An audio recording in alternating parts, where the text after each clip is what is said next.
Il y a 10 000 ans, tous les continents d'Azeroth n'en formaient qu'un. On raconte que toutes les rivières du monde coulaient vers un même lieu magique.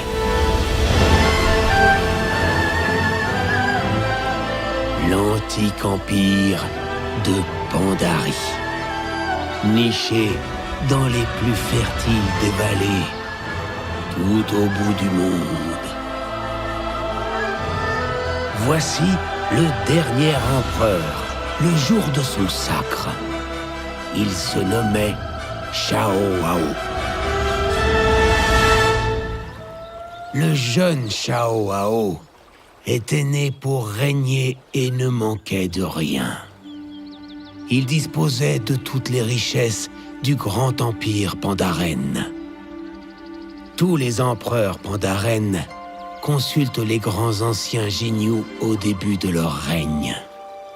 On dit que les Jinyu ont le pouvoir de parler aux rivières et qu'ils peuvent entendre l'avenir dans les murmures de l'eau. Le grand oracle ferma les yeux et écouta les rivières, s'attendant à percevoir une longue vie pour l'empereur et un royaume prospère. Mais ce qu'il entendit fut tout autre. Le vieux sage Jinyu vit une terre lointaine, un royaume d'elfes enhardis par leur arrogance. Il vit une fosse de feu, une large gueule ouverte sur d'incommensurables horreurs.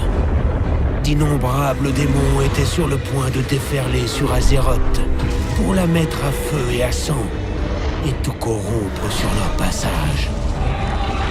Même si les démons étaient vaincus, le monde serait à jamais brisé, les continents à jamais séparés.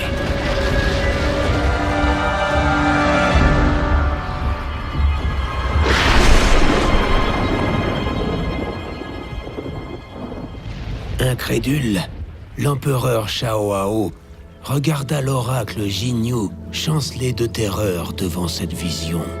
« Qu'as-tu vu ?» demanda Shaohao. « Une longue vie, un royaume prospère ?» Mais l'avenir ne réservait ni l'un ni l'autre au dernier empereur des Pandaren. Non, le jeune Shaohao ne pouvait compter sur les richesses de son empire. S'il voulait sauver sa patrie et son peuple, il allait devoir accomplir un exploit grandiose, entreprendre un voyage épique, sacrifier tout ce qu'il était.